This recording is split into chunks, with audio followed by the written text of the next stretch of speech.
الحمد لله نحمده ونستعينه ونستغفره ونؤمن به ونتوكل عليه ونعوذ بالله من شرور أنفسنا ومن سيئات أعمالنا من يهده الله فلا مضل له ومن يضلله فلا هادي له وأشهد أن لا إله إلا الله وحده لا شريك له وأشهد أن سيدنا ونبينا ومولانا محمدا عبده ورسوله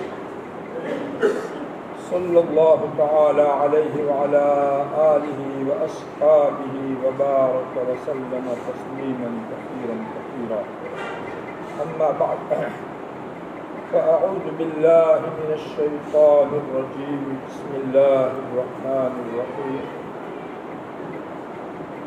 يا أيها الذين آمنوا كتب عليكم الصيام كما كتب على الذين من قبلكم لعلكم تتقون. قابل احترام علماء کرام اور میرے پیارے ایمانی بھائیوں، اللہ رب العزت کا اس امت پر بہت ہی بڑا احسان و کرم ہے کہ اس نے ہم کو مبارک مہینہ رمضان المبارک کا بہت ہی برکت والا مہینہ، بہت عظیم الشان مہینہ عنایت فرمایا ہے، جس میں اللہ تعالیٰ کی رحمت جوش میں آتی ہے، جس میں آدمی اپنی مغفرت کر کے دوزخ سے اپنے آپ کو نجات دلا سکتا ہے. کیسا ہی گنہگار ہو، گناہوں سے معافی، اللہ تعالیٰ اس کو معاف کر کے دوزخ سے نجات دیتے ہیں، اللہ کی رحمت اس کے اوپر برستی ہے.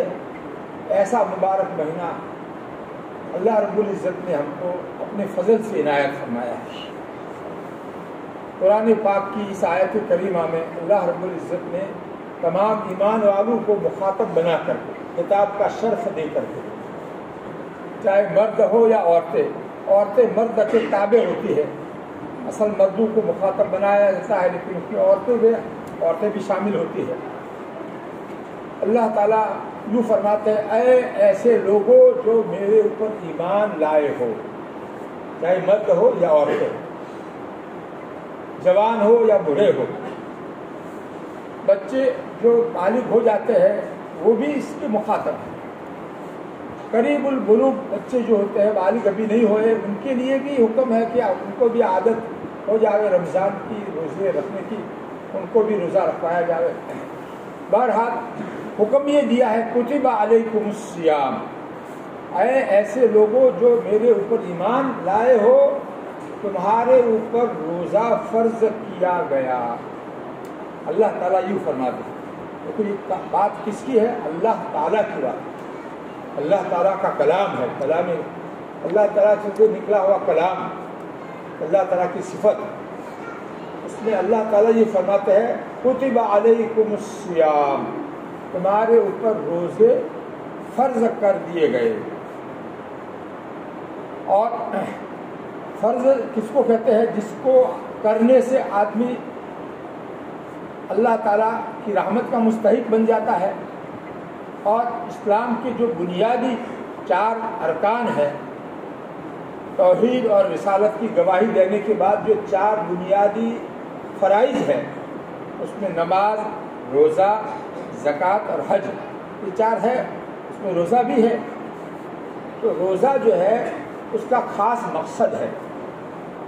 کیا اس مقصد کو بھی اللہ تعالیٰ نے، ہر ایک رکن کا مقصد الگ الگ ہے.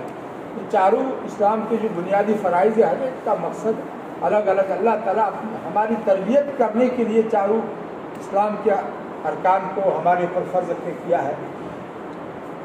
تو پہلے تو روزہ جو فرض کیا ہے اس کے بارے میں یہ بتایا کہ یہ روزہ کوئی مشکل کام نہیں ہے، اور یہ روزہ اتنا ضروری ہے کہ ساری پہلی امتوں کے اوپر فرض کیا گیا ہے. کما کتب علی الذین من قبلکم، جیسا کہ تم سے پہلی جتنی بھی امتیں گزری ہے سب پر یہ روزہ فرض کیا گیا ہے. حضرت آدم علیہ السلام سے لے کر ہمارے نبی صلی اللہ علیہ وسلم تک جتنی امتیں گزری، الذین من قبلکم کا لفظ ان سب کو شامل ہے. معارف القرآن، قرآن پاک کی تفسیر ہے، مفتی شفیع صاحب نے لکھا ہے کہ اس میں ساری امتیں داخل ہے. گویا روزہ ایسا اہم فریضہ ہے کہ اس کے بغیر انسان کا نفس قابو میں نہیں آتا ہے. انسان کا نفس جو سب سے بڑا اس کا دشمن ہے، اللہ کی نافرمانی کی طرف لے جانے والا، اس کو قابو میں رکھنے کے لیے سارے انسانوں کو ضرورت تھی. آدم علیہ السلام سے لے کر آج قیامت تک آنے والے سارے انسانوں کو اپنے نفس کو قابو میں کرنے کے لیے، اللہ کا جو دشمن ہمارا دشمن ہے اس کو قابو میں کرنے کے لیے، اور اس میں پرہیزگاری اور تقویٰ پیدا کرنے کے لیے، اور اس کو جو ہے اس کی جو تقاضے ہے، کھانا پینا، بیوی سے ملنا، یہ سب جو تقاضے ہیں اس تقاضوں کو دبانے کی اور اس کو کچلنے کی محنت اللہ تعالیٰ روزے کے ذریعے سے کرا کرتے، اور دوسرے گناہوں سے بچنے کی صلاحیت بھی پیدا کرنا چاہتے ہیں. ہم کو متقی اور پرہیزگار بنانا چاہتے ہیں. لعلکم تتقون آگے جو آیا ہے قرآن پاک میں، وہ روزہ فرض کرنے کی وجہ بتائی ہے. کیوں روزہ فرض کیا گیا ہے تم پر بھی اور تم سے پہلے ساری امتوں پر؟ اس لیے فرض کیا گیا تاکہ تم سب پرہیزگار بن جاؤ، گناہوں سے بچنے والے بن جاؤ، اللہ کی نافرمانیوں سے بچنے والے بن جاؤ. دیکھو بھائی، یہ بہت بڑی عبادت ہے. گناہوں سے بچنا جو ہے بہت بڑی عبادت ہے. حدیث شریف میں ہے اتق المحارم تکن اعبد الناس، کہ تم حرام چیزوں سے بچو تو لوگوں میں سب سے بڑے تم عبادت گزار بن جاؤ گے. تو سب سے بڑی عبادت کیا ہے؟ حرام کاموں سے بچنا، گناہوں سے بچنا، اللہ کی نافرمانی، اللہ کے غضب کو اتارنے والی. اس سے بچنا یہ 12 مہینے کے لیے فرض ہے، صرف رمضان کے مہینے کے لیے نہیں، 12 مہینے کے لیے. رمضان میں اللہ تعالیٰ نے ایسی چیز کو ہمارے اوپر حرام کر دیا جو پہلے 11 مہینے میں حلال تھی، اور رمضان کے مہینے میں بھی راتوں کے اندر حلال ہے. وہ چیزیں کھانا پینا، بیوی سے ملنا، یہ سب تینوں چیزیں رمضان کی راتوں میں بھی حلال ہے.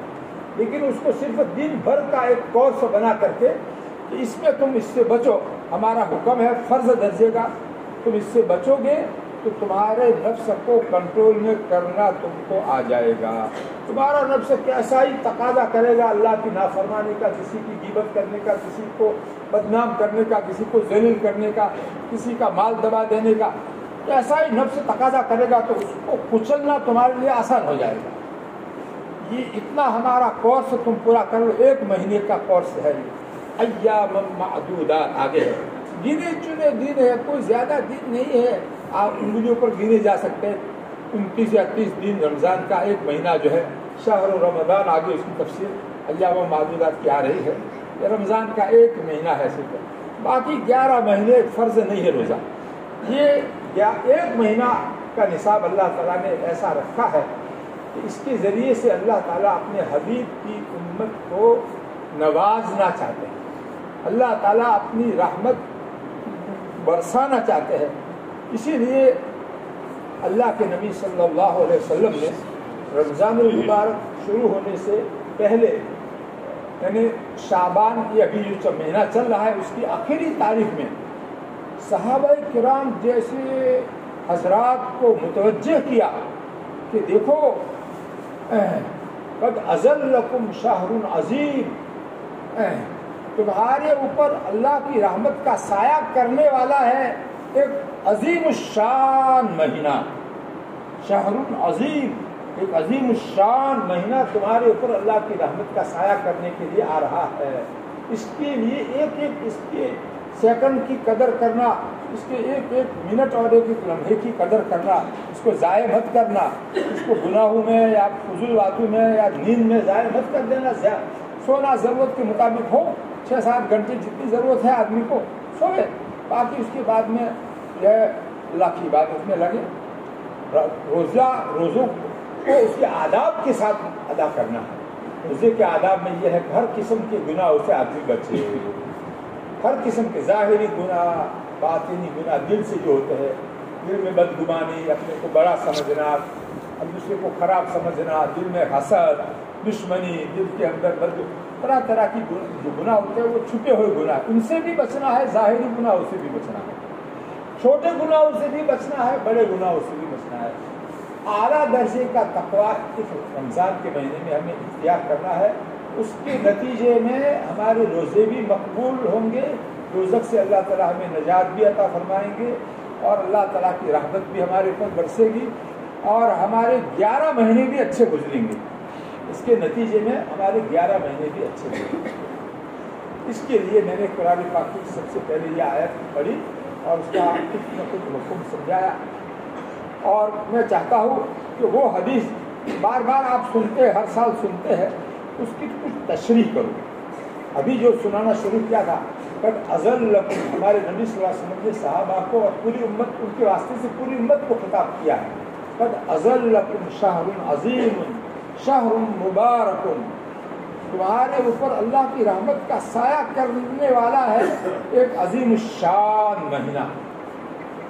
شہر کی صفت عظیم، اللہ کے نبی صلی اللہ علیہ وسلم لائے، ایک بڑی عظمت والا مہینہ ہے، نہایت عظمت والا مہینہ تمہارے اوپر آ رہا ہے۔ اور وہ کیسا مہینہ ہے؟ شہر مبارک، جو بڑی برکت والا مہینہ ہے، بڑی برکتوں سے بھرا ہوا وہ مہینہ ہے۔ اس مہینے کی برکتوں کو لوٹنے کے لیے تم تیار ہو جاؤ۔ صحابہ کو آپ صحابہ کی دل کی تشکیل کر رہے اور ان کے واسطے سے پوری امت کو جگا رہے ہیں، لہذا ہم سب کو بھی جاگنے کی ضرورت ہے۔ حالات ملک کی ایسے ہیں، عالمی حالات ایسے ہیں، یہ غفلت کا زمانہ نہیں ہے، سونے کا زمانہ نہیں ہے، کچھ اللہ کو منوانے کا زمانہ ہے، اللہ کو راضی کرنے کا زمانہ ہے۔ اس لیے بھائی اپنے گھر میں بھی تعلیم پابندی سے، فضائل اعمال کی تعلیم ہر ایک گھر میں، ہم خود شریک ہو اپنی تعلیم میں، اور صرف عورتوں کا حوالے نہ کریں، ہم خود شریک ہو کر کے فضائل رمضان کی بھی تعلیم کریں، فضائل قرآن کی بھی تعلیم کریں، تاکہ قرآن کی تلاوت زیادہ سے زیادہ کریں، روزے کی اہمیت لوگوں کے سامنے آئے گی، عورتوں کے سامنے آئے گی، تازہ ہو جائے گی۔ اور اس طرح سے نماز کی میں کچھ سستی ہے تو فضائل نماز میں سے بھی کچھ سناوے۔ بہرحال یہ گھر کی تعلیم کا بہت اہتمام کریں، اور مسجد کی تعلیم کا بھی بہت اہتمام کریں۔ مسجد کی جو کام ہے اس کام میں بھی اچھی طرح سے جڑے، اور تلاوت کا خوب زیادہ سے زیادہ اہتمام کریں، گناہوں سے بچیں، توبہ استغفار خوب کریں۔ توبہ استغفار کا یہ زمانہ ہے۔ اللہ کے نبی صلی اللہ علیہ وسلم نے فرمایا ہے کہ اس کام میں، اس مہینے میں 4 کام کثرت سے کرنا۔ کتنے؟ 4 کام۔ 4 کام میں پہلا کام جو ہے کلمہ شہادت کی کثرت، اشہد لا الہ الا اللہ، اشہد لا الہ الا اللہ، کلمہ طیبہ کے ساتھ میں اشہدو کا لفظ، اس میں شہادت کا لفظ حدیث میں آیا ہے، شہادت اللہ الہ الا اللہ۔ تو شہادت کے معنی میں دل سے یقین کے ساتھ گواہی دیتا ہوں کہ کوئی عبادت کے لائق نہیں ہے اللہ کے علاوہ۔ بڑی بڑی مخلوقات اللہ نے بنائی ہے، حضرت اسرافیل اتنی بڑی مخلوق ہے کہ ان کے پھونک مارنے سے آسمان ختم ہو جائے گا، زمین ختم ہو جائے گی، پہاڑ ختم ہو جائے گی، سارے مخلوقات ختم ہو جائے گی، تو ان کے اندر کتنی طاقت ہوگی، لیکن وہ بھی عبادت کے لائق نہیں ہے کہ ان کے سامنے کوئی سر جھکاوے۔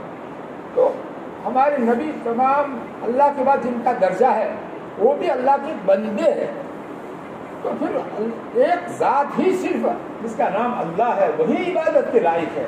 اس کی تکرار اس مہینے میں بہت زیادہ کرنے کا بھی حکم دیا ہے۔ اشہد لا الہ الا اللہ، اشہد لا الہ الا اللہ۔ لا الہ کے معنی لا معبود الا اللہ، کوئی معبود نہیں ہے سوائے ایک ذات کے جس کا نام اللہ۔ اس میں شرک جلی کی نفی ہو جاتی ہے۔ جب معبود صرف ایک اللہ ہی ہے تو پھر ہمارا مقصود بھی صرف اللہ ہی ہے۔ ہم نیک کام جو بھی کریں گے اس میں اپنے وقات، اپنی عزت لوگوں کے دل میں بٹھانا، اپنے کو اچھا کہلوانا، یہ بالکل مقصد ہمارا نہیں، صرف مقصد اللہ کی ذات کو راضی کرنا ہی ہے۔ لا مقصود الا اللہ، یہ جو ہے معنی بھی ذہن میں رکھیں گے تو شرک خفی کی نفی ہو جائے گی۔ شرک اصغر جس کو شرک خفی بھی حدیث میں کہا ہے، چھوٹا شرک اور پوشیدہ شرک، اس سے بھی نفی ہو جائے گی۔ یہ دونوں کی نفی ہونے سے اخلاص کامل ہوتا ہے. آدمی کے دل میں یہ کلمہ توحید بھی ہے اور کلمہ اخلاص بھی ہے. اس لیے اس کے ذریعے سے اخلاص کی بھی مشق کرنی ہے اور توحید کو بھی اپنے دل میں جمانا ہے. توحید کے بغیر آدمی جنت میں نہیں جائے گا. ذرا بھی توحید میں خلل ہوگا تو آدمی جنت سے ہٹا دیا جائے گا. اس لیے توحید مضبوط ہونی چاہیے اور توحید میں ذرا بھی خلل نہیں ہونا چاہیے. اس لیے اس کلمے کی کثرت کرنے کا حکم دیا ہے. اشہد لا الہ الا اللہ. اور دوسری چیز جس کی کثرت کرنے کا حکم دیا استغفار، یعنی اپنے گناہوں سے معافی مانگنا. استغفار کی معنی کیا ہے؟ اپنے کیے ہوئے گناہوں کا انجام سوچ کر اس کا کہ میں نے ایسے ایسے گناہ زندگی بھر کے گناہ سوچو کیسے کیسے میں نے گناہ کیے ہیں. اگر میں نے سچی توبہ ابھی تک نہیں کی ہے تو اس کے اوپر جو سزا ہوگی قانون کے مطابق میں اس کو برداشت نہیں کر سکتا. اللہ کے جیل خانے کو میں برداشت نہیں کر سکتا ہے. کیا ہوگا میرا؟ ایسا دل میں سوچنے سے دل میں پچھتانے کی کیفیت، چبھن کی کیفیت، درد کی کیفیت پیدا ہوگی.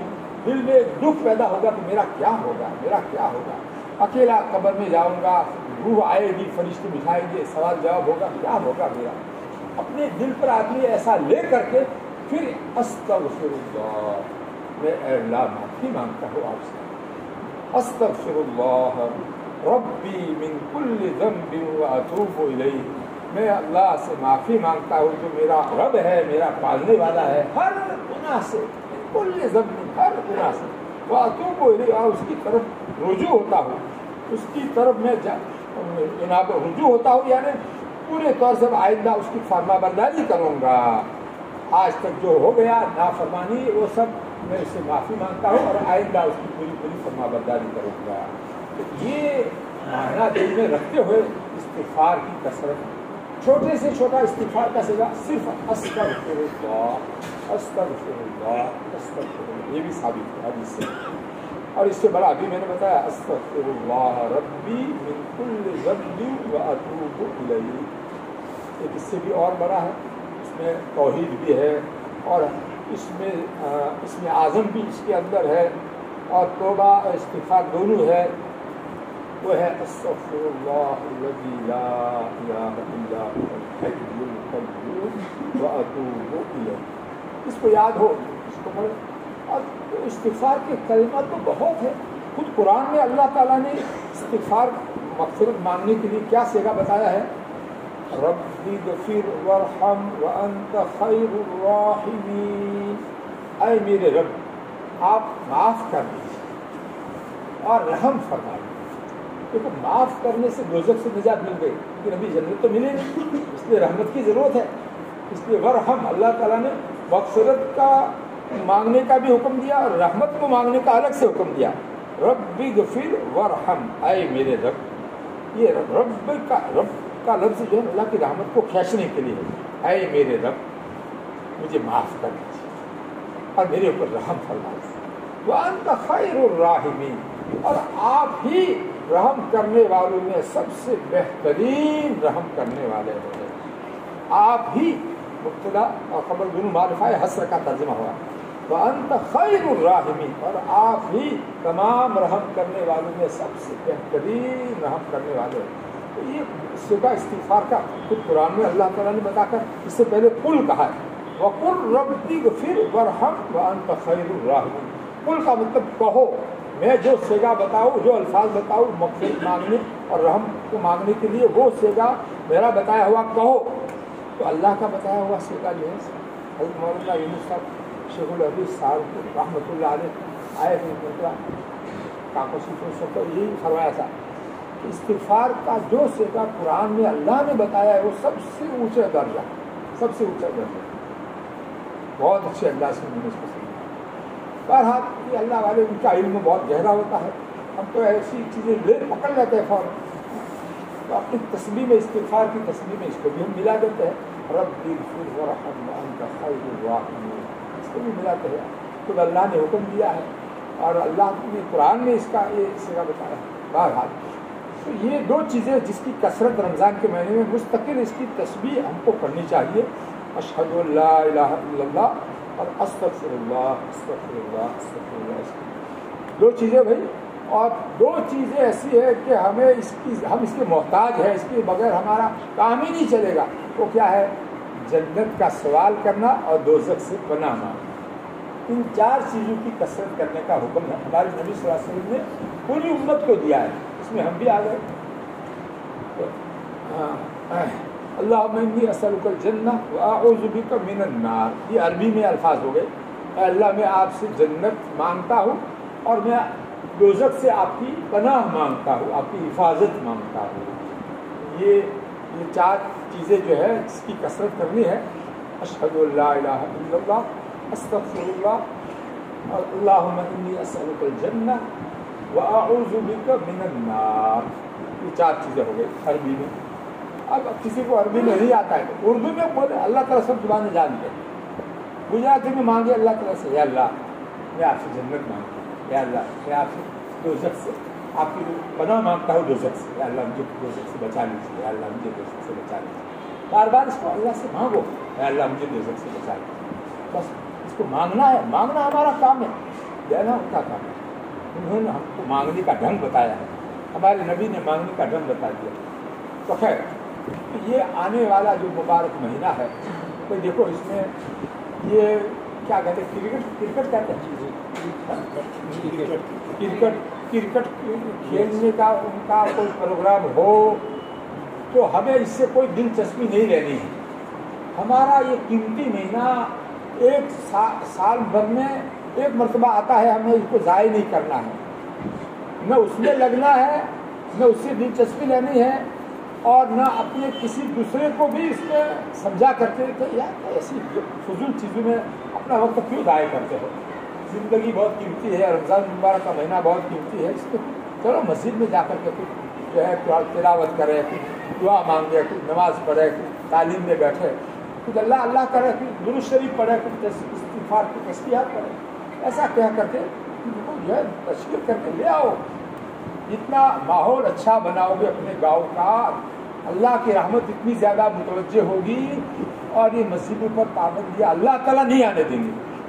حکومت اللہ کی ہے، یہ سارے نوکر ہے، یہ سارے جو ہے اللہ کے نوکر ہے. ان کی زبان ہے، ان کے قلم، ان کی دماغ اللہ کے قبضے میں ہے. اگر ہم سیدھے ہو گئے تو یہ جو ہے کچھ بھی ہماری مسجدوں کے اوپر پابندی نہیں لا سکتے. ہمارے نبی صلی اللہ علیہ وسلم نے بالکل آخری خطبہ جو دیا ہے، آخری جو بیان دیا ہے، ایسی بیماری میں جس میں آپ کی وفات ہو گئی ہے، سنیچر کے دن جو آپ نے یہ خطبہ دیا ہے مسجد میں آ کر، ایسی بیماری میں کہ آپ 2 آدمیوں کے سہارے مسجد میں آئے. اکیلے جو ہے ایک آدمی کے سہارے بھی نہیں آ سکتے تھے، پیر گھسٹتے تھے. 2 آدمیوں کے سہارے مسجد میں آئے. اثر یہ سنیچر کے دن کی بات ہے، اور پیر کے دن آپ کا انتقال ہوا ہے. بیچ میں اتوار کا دن صرف ہے. یہ آپ کا آخری واعظ تھا، آپ کا آخری بیان تھا. اس آخری بیان میں آپ نے جو نصیحتیں صحابہ کو کی، ان میں ایک نصیحت یہ کی ہے کہ اگر تم اچھے رہو گے تو تمہارے بادشاہ بھی اچھے رہیں گے، اور تم اگر برے رہو گے تو تمہارے بادشاہ بھی برے ہوں گے. ایک نصیحت یہ بھی، تم اچھے ہو جاؤ تو تمہارے بادشاہ بھی اچھے، اور تم اگر برے کام کرو گے، گناہ کرو گے، اللہ کی نافرمانی کرو گے تو تمہارے بادشاہ بھی برے، تمہارے خلاف قانون بنانے والے، سختیاں کرنے والے، تمہارے اوپر طرح طرح کی پریشانیاں ڈالنے والے بن جائیں. یہ اللہ کے نبی صلی اللہ علیہ وسلم کی آخری خطبے کا ایک جز میں نے آپ کو سنایا، ایک حصہ آپ کو سنایا. اور یہ میں نے ابھی کچھ دن پہلے ہی حضرت مولانا شیخ الحدیث زکریا صاحب رحمۃ اللہ علیہ کی ایک سیرت کی کتاب ہے، اس کے اندر میں نے یہ پڑھا. اور اس کو ہمارے یہاں مدرسین کاکوزی مدرسے میں پڑھانے والے جتنے اساتذہ کرام تھے، 50 سے زیادہ، 50-60، ان کے مجمع میں نے یہ سنایا، یہ ملفوظ. یہ ابھی جو آخری بات کا ایک حصہ آپ کو جو سنایا کہ تم اچھے تو تمہارے بادشاہ بھی اچھے ہوں گے، اور تم خراب ہوں گے تو تمہارا بادشاہ بھی خراب ہوگا. یہ پوری امت کے لیے آپ نے یہ نصیحت کر دی. جاتے جاتے آخر ہم نے یہ نصیحت، اس لیے بھی ہم سب کو اچھا بننا ہے، اللہ کی نافرمانی سے بچنا ہے، اور روزے کا بڑا مقصد تقویٰ والی زندگی پیدا کرنا ہے. ہر قسم کے گناہوں سے بچنا، گالی کبھی بھی زبان پر نہ آوے، جھگڑا بالکل نہ ہو، کسی کی برائی غیبت ہرگز نہ ہو، کسی کے اوپر تہمت ہرگز نہ لگاوے، کوئی فضول بات بھی نہ کرے، جہاں تک ہو سکے سو جاوے، سونا بہتر ہے ایسی باتیں، فضول باتیں کرنے کے مقابلے، فضول باتیں یا گناہ کی باتیں کرنے کے مقابلے میں سو جانا اچھا ہے۔ گناہ تو نہ ہو، آرام تو ملے بدن، آرام ملے گا بہرحال۔ تو میں چاہتا تھا کہ اس رسالہ جو لایا تھا ندائے شاہی، اس میں رمضان کے سلسلے میں یہی مشہور حدیث کی کچھ تشریح کی ہے، بہت عمدہ تشریح کی۔ میں نے ابھی رمضان میں نے مغرب کے بعد اس کو پڑھا، بلکہ عصر کے بعد سے لے کر مغرب تک اس کو پڑھا، تو میں چاہتا ہوں اس میں سے کچھ تھوڑی باتیں آپ کو سنا دوں، اور جلدی جلدی تھوڑی سی باتیں سناؤں چاہتا ہوں، زیادہ نہیں۔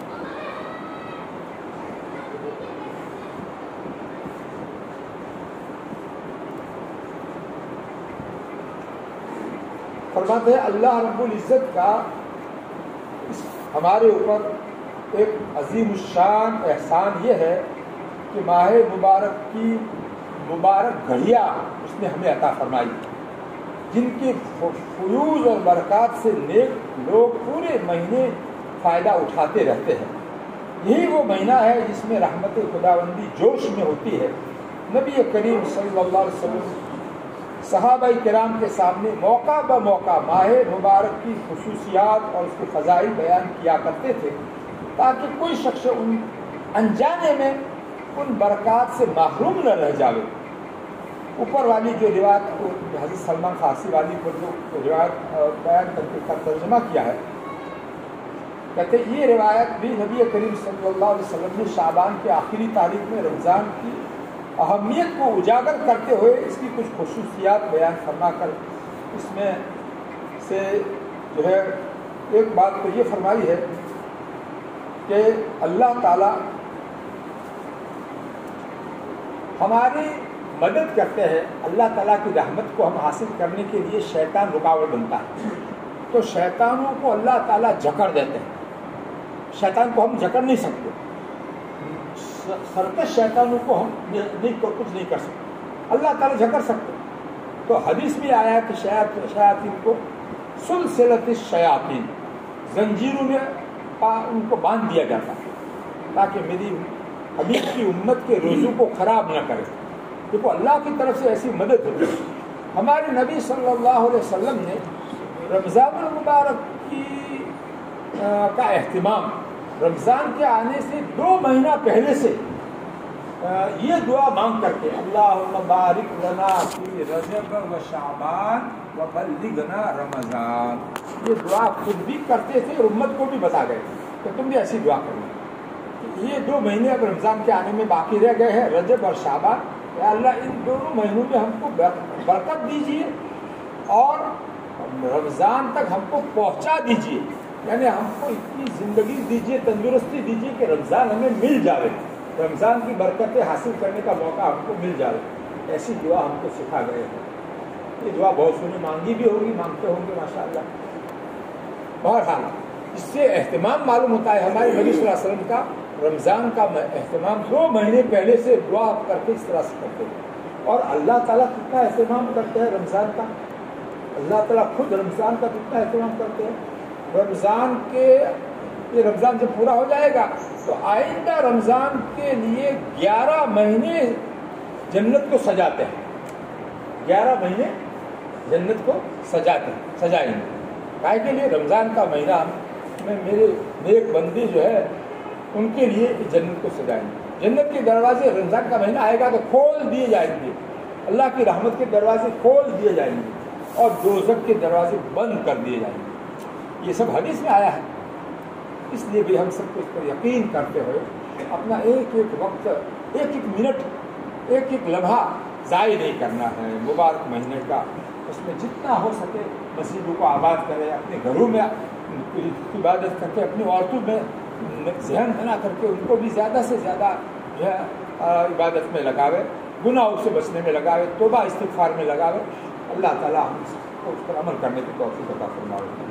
یہی وہ مبارک مہینہ ہے جس کے لیے جنت کو سال بھر سجایا جاتا ہے تاکہ اس ماہ کی قدر کرنے والوں کو ان کی شایان شان بدلا دیا جا سکے اور ایسی نعمتوں سے ان کو نوازا جا سکے جن کا انہوں نے کبھی تصور بھی نہیں کیا ہوگا، سوچا بھی نہیں ہوگا۔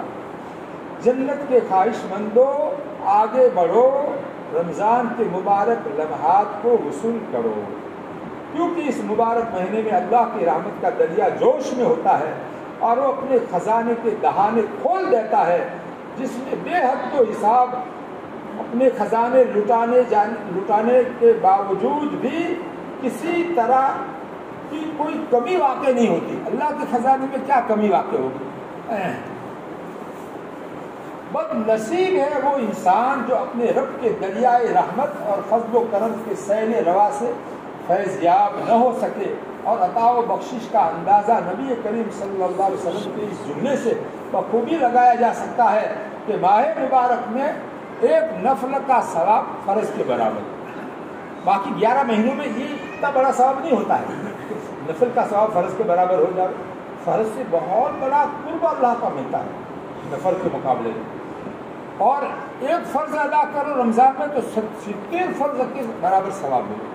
اب رمضان میں آدمی قضائے عمری قضا پڑھے، قضا نمازیں پڑھے، تو یہ قضا نمازیں جتنی پڑھے گا ایک ایک نماز کا ثواب 70 فرض کے برابر ملتا رہے۔ فرائض کو ادا کرنے میں ہم لوگ تکبیر اولیٰ کا اہتمام کریں، جماعت کا اہتمام کریں، تکبیر اولیٰ کا اہتمام کریں، ہو سکے تو پہلی صف کا اہتمام کریں۔ ہر مسجد میں ہر ایک آگے بڑھنے کی کوشش کرے کہ پہلی صف میں مجھے جگہ مل جائے۔ پہلی صف پوری بھر گئی ہو تو پھر مجبوری ہے دوسری صف میں بیٹھے، لیکن تکبیر اولیٰ نہ جائے۔ جب امام صاحب تکبیر کہے اس وقت پورا مہینہ اس طرح سے ہم کو گزارنا ہے۔ اذان ہو اس وقت اذان کے بعد کوئی کام نہ کرے، اذان کے بعد اذان کا جواب دے دے، اذان ہوتے ہوئے سب کام چھوڑ کر کے پہلے سے دیکھ لے کہ اذان کا وقت 5 منٹ باقی کام کو سمجھ لے اور اذان کا جواب اطمینان سے دے کر اذان کا بعد فوراً نماز کی تیاری میں لگ جاوے۔ اس طرح سے ہمارا یہ پورا مہینہ گزرنا چاہیے۔ آپ لوگ ارادہ کرو اور اللہ تعالیٰ سے توفیق مانگو، اللہ تعالیٰ مدد کرے گا۔ ہم لوگ کمزور ہے، ہمارا نفس ہے، ہماری عادتیں غلط پڑی ہوئی ہے بولنے کی اور زبان سے گناہ کی، تو اس سے اللہ تعالیٰ ہم کو بچنے کی توفیق عطا فرمائے۔ اور توبہ استغفار خوب، کہ دریا و زاری امت کے لیے، امت بہت پریشان حال ہے، امت کے لیے بھی، اپنے لیے، اپنے بال بچوں کے لیے، اپنے مرحومین کے لیے، سب کے لیے خوب دعائیں کرنے کا موقع ہے۔ رمضان المبارک کا مہینہ جو ہے تو اللہ کے سامنے گڑ گڑانے کا، عاجزی کرنے کا موقع ہے۔ یہی وہ مہینہ ہے جس کے تینوں اشروں میں، یعنی تینوں جو ہے 10 دن ہے، اس میں بندگی اور عبادت کرنے والوں کو مخصوص انعامات اور اعزازات سے نوازا جائے گا۔ چنانچہ پہلے اشرے تک عبادت اور ریاضت کرنے والوں کو اللہ رب العزت اپنے رحم و کرم سے نوازے گا۔ اللہ تعالیٰ کا رحم مل جائے، اللہ تعالیٰ کی مہربانی مل جائے، کیا اور کیا چاہیے؟ اولہ رحمت، اس کا پہلا اشرہ جو ہے، اس مہینے کا پہلا 10 دن جو ہے رحمت، اللہ کی خصوصی رحمت حاصل کرنے کا مہینہ ہے۔ اور دوسرے اشرے میں جو آدمی اللہ کی یاد میں، اللہ کی عبادت میں اس کو لگائے گا تو اللہ تعالیٰ اس کے سارے گناہ معاف کر دیں گے۔ مغفرت کا مہینہ ہے، اوسط ہو مغفرت۔ اور آخری اشرہ جو ہے میں اللہ تعالیٰ دوزخ سے آزادی عطا فرماتے ہیں، جو ہے اپنے آپ کو سستی سے بچا کر ہم اللہ کی عبادت میں لگائیں گے تو اللہ تعالیٰ دوزخ سے چھٹکارا دے دیں گے۔ کتنا بڑا کام ہو گیا آدمی کو دوزخ سے چھٹکارا دے جائے۔ خیر، وقت کافی ہو گیا ہے، اس لیے میں چاہتا ہوں کہ زیادہ لمبی بات نہ کروں، آدھا گھنٹے سے اوپر ہی ہو گیا۔ اللہ تعالیٰ ان باتوں پر ہم سب کو عمل کرنے کی توفیق عطا فرمائے۔